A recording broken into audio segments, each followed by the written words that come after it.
Morning. Morning. Morning.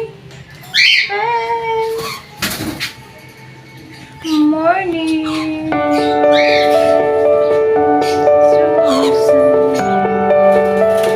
Mapagpalang araw mga kahabi.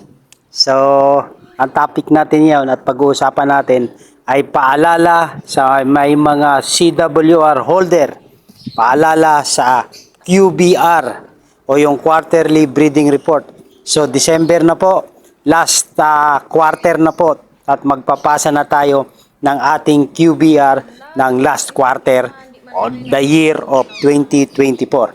At mga kahabi, update ko lang din po sa ating aviary, ang ating mga alagang ibon. Kung ano na po ang status dahil po sa ating pag-update sa QBR ay kung ano po yung kaganapan this 3 months, October, November, December, kung ano pong kaganapan sa ating mga aviary, sa ating ibunan ay yun po yung ating i-report sa QBR. So as of now po, ito po yung ating mga bagong ibon na kakatail. So additional stock po natin ito. So ilalagay po natin ito sa QBR as additional stock dahil na-avail po natin ito ng buwan ng November. So previously wala po ito sa ating third quarter na QBR ay hindi po natin ito naisama dahil na-avail natin ito noong November lang, last month. So ngayong QBR, fourth quarter ay doon po natin isasama as additional stock po. Para meron po tayong record para pag nag-inspect ang inspection team ng DNR ay meron po tayong report regarding sa ating bagong species na iniligay sa ating aviary. So, ganun pa man, ito rin po yung ating mga breeder ng mga Indian ringneck. So, meron tayong 3 pair dito. At ito po yung kanilang progenies na ito yung bunso na lang sa 4 na clutch ay ito na lang po yung nagkulang ng balahibo. So hiniwalay natin dahil medyo nabubuli sila doon sa flight cage. So dito lang muna natin siya ilagay at masyado siyang mailap at hindi pa nakokompleto yung kanyang balahibo, kayon doon lang muna siya sa cage na to. So ito po mga kahabi yung ating mga almost 1 year old na to, itong mga Indian ringneck natin sa flight cage. So dito natin sila i-mature, papamaturin, papagulangin para mahubog sila.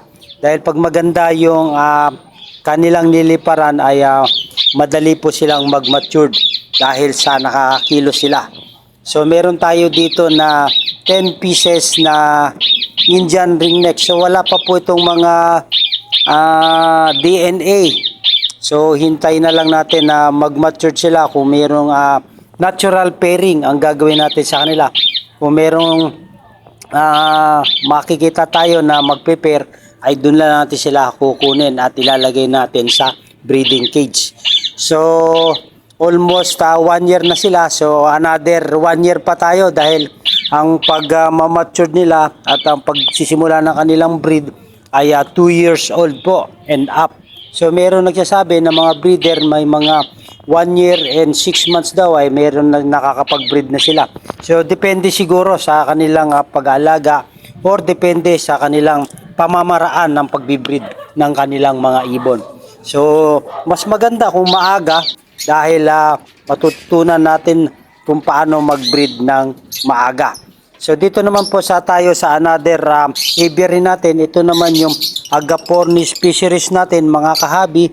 Ito ay colony cages. So sama-sama lang po sila rito. Ang paraan ng pagpe-pair ko dito ay natural pairing. So lahat po sila mga opaline. So different variety of opalines naman po. Wala pong personata dito para hindi masira yung mga opaline natin.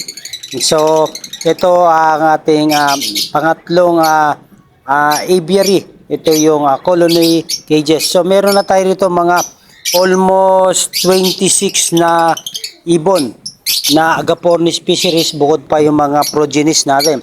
So ito rin po mga kahabi ay kung meron tayong mga progenies ay ihahalo din natin ay sasama din natin sa quarterly breeding report ang ating mga progenies sa month of October, November, December. So sa mga bago pa lang po na naka-avail ng CWR at first time po gagawa ng QBR ay ito pong third season. So breeding season na po talaga ngayon. Nakita niyo naman po yung ating mga Agapornis, napakasipag sa kanilang pagme-mating at ang binibigay po natin sa kanila ay yung egg 1,000 at meron pang kasama na vitamin kaya masigla sila at maganda yung kanilang pagme-mate. Meron nga isa rito isang ibon na kahit walang kapares ay gustong makipag-mate pero wala pang kapares na nakikita. So ito yung isa nating ibon. Ito meron tayong dito mga Parblo Pale Palo. Napakaganda nito. Pero wala pa po siyang kapares. So puli ay magkaroon siya ng magandang kapares at makapag-breed na. Ito yung binabanggit ko kahabi. Itong male natin gusto na makipag-mate pero wala pang gustong makipag-mate sa kanya. Kaya nagsasarili lang ang ating isang Agapornis natin. So ito hanggang dito lang muna kahabi ang update sa atin sa ating Olen Aviary. At ganoon din po sa paalala sa may mga CWL order para paggawa natin ng QBR. Okay po, at kung nagustuhan yung video na to ay humingi ako ng favor, please subscribe my YouTube channel Olen Aviary at iba pa. Maganda ang buhay pag may alagang ibon sa ating bahay. Okay po, at shoutout po sa lahat na ating mga masugid na taga-followers sa ating munting YouTube channel at ganun po sa mga silent viewer. Mabuhay and God bless. Thank you for watching.